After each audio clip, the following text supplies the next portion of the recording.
Gamers, welcome back to World of Wargaming. Today I'm going to do something that's a little bit, I don't know, outside the box for me. But I recently picked up this, and I haven't bought anything big for Age of Sigmar in a long time. Nothing against it, I've just been focused on a lot of more skirmishy type games, and my big army games recently have been bolt action. And as we all know, Games Workshop is not generally very generous with their discounts. They don't normally put out extremely good deals.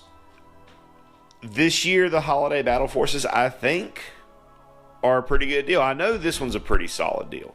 I haven't crunched any numbers or done any math, looked at anything closely on the other ones, so I'm not entirely sure about those yet. Now, the main reason that I chose to pick this up was that the studio has about half of a Soulblight army. I got about 1,000 points, a little over 1,000 points. And I feel like this is enough to finish out that force and get me to something that's at least close to playable, obviously, once I get it. And, you know, figure out how I want to paint it, which I think that my plan for these is I'm going to do a kind of a monochromatic army with some kind of bright green underlighting, maybe some green around the eyes and stuff. Just, I think it'll look cool. It's a vampires, you know, so it makes sense to do it in kind of a dark nighttime monochromatic theme. But that's beside the point. I'm basing my prices that I'm about to say off of what I pay at my FLGS, Gamers Guild in Spring Lake, North Carolina, which offers, you know, a slight discount because they're not, because they can. That's just how he operates business. He's amazing. I love that store. Go check him out if you're nearby. But in that store, this group of Blood Knights is about $51. Zombies, $50 a box.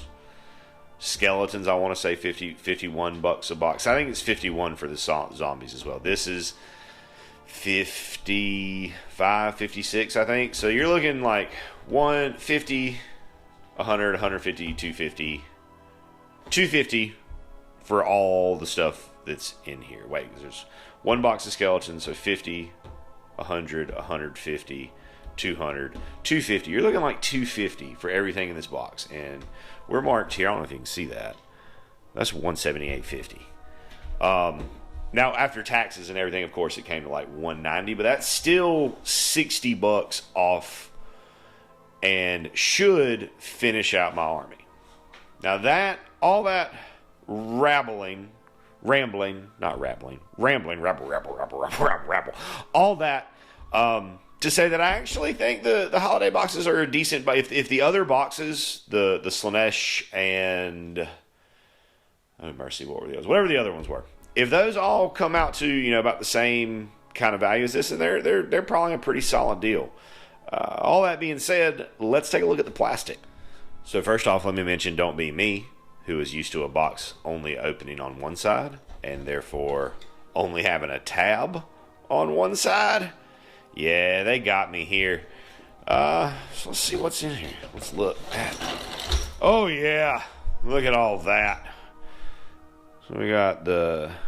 So this is my first time seeing this zombie sprue. And... Let me move that out of the way. I like, you know... I'm torn.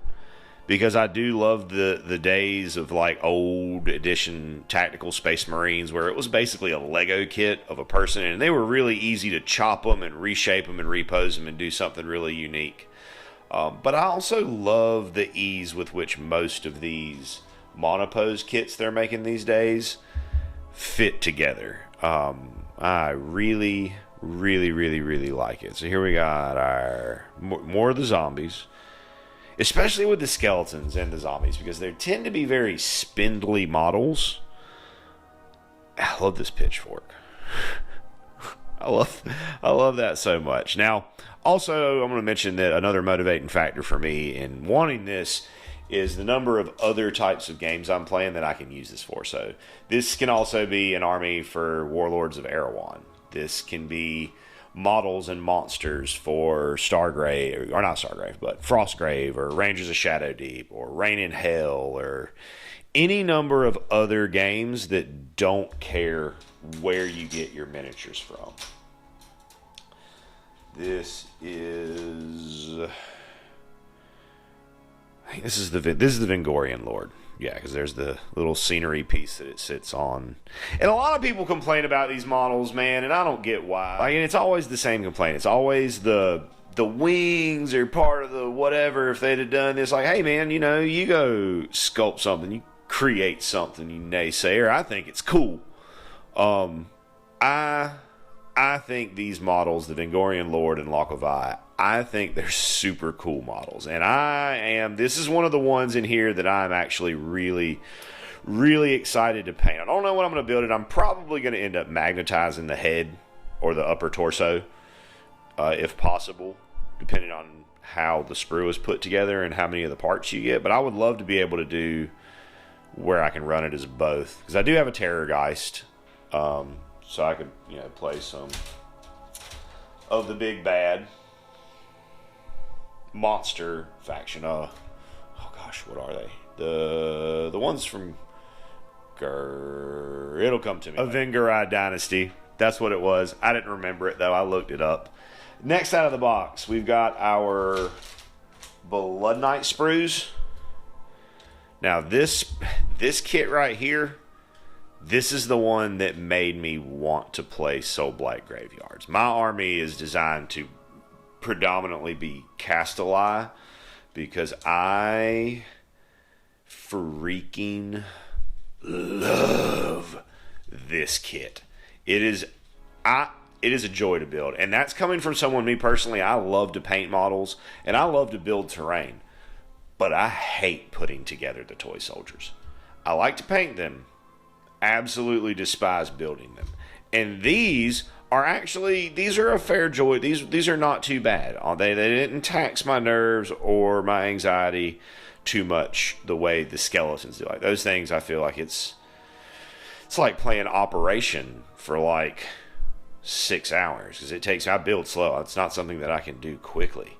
But this Blood Knight kit though, this is what made me want to play Soulblight Gravelords. I remember watching these from when like Mini Wargaming and those channels would do their bat reps from before the Soulblight book, and they'd have all these Blood Knights charging down. They just look so freaking cool. But yeah, love this sprue, love this kit. Yeah, it's like a $50 kit in the box. And then we've got our skeletons, which I will do my absolute best to try to talk someone else into building for me. But if not, you know, I'll do it myself. I'm not opposed. Well, I'm a little bit opposed, but I'm not all the way opposed to it. This is a great kit too. These models look awesome. They're so much better than the old skeletons that were just kind of like, you know, in very straight, rigid lines, which I understand. You know, Fantasy Battles was from, never played it, but I understand that it was a rank and file. You know, everything needed to fit into its little blocks and bricks. These are awesome models. I will always build them with the swords because there is no difference as far as their rules go. Unless there was a change or an update. I haven't really kept up with their errata because I haven't been playing them because they're just not painted. So unless there's an update, there's no difference between the swords and the spears. And the spears are, I mean, I don't know this, but they're a pain in the butt to transport and move around and everything else. But the poses you can do with the spears look super cool, where the spears all like slung behind their back and super cool, but at the same time, don't know that if that cool is worth dealing with the trouble of transport and everything else. Next up, we have our bases in assorted sizes for the Vengorian Lord / Lock of Eye, the Heavy Cavalry Blood Knights, and then all of the 25 mil bases for the skeletons and the zombies. And then lastly, all of the pamphlets for building all of the different kits.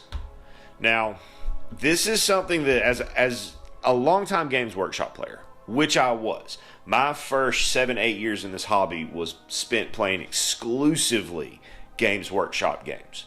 So this was one thing about Games Workshop models and kits that I kind of took for granted until I started playing other games, branching out into things like Bolt Action and some of these other games where the models are great. Not complaining about the models, but the directions that some of these other kits from places come from are awful sometimes, and sometimes non-existent. Sometimes it's just a sheet of, this is what's on the sprue, figure it out.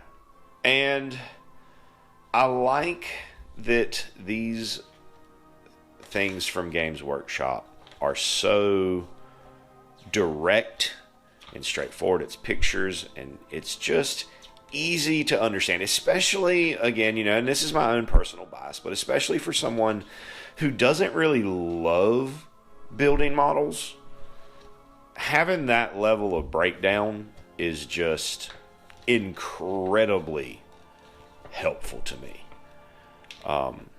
Maybe it's not for you. If you're someone who can just eyeball it, tell me what you think about their instruction manuals in the comments. Tell me what you think about anything. I just want to hear from you guys. Just want to know what you're doing, what you got going on.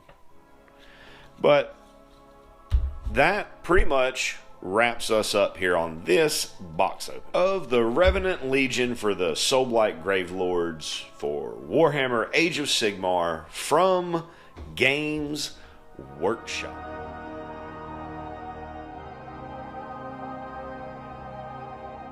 That does it for today. Thank you so much for tuning in to World of Wargaming. If you've enjoyed the content that you saw today, consider hitting that like button for me. If you want to see more content like what you saw today, consider hitting that subscribe button and hitting that bell for notifications so that you get alerts whenever I post new content.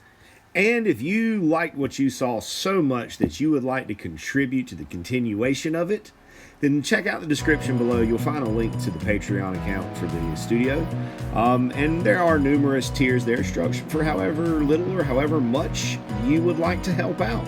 And I want you to know that regardless of any of those things, if you do any of those things or don't do any of those things, I'm incredibly grateful that you stopped by and hung out today. I hope you have a great rest of your day, and I hope that the dice are ever in your favor.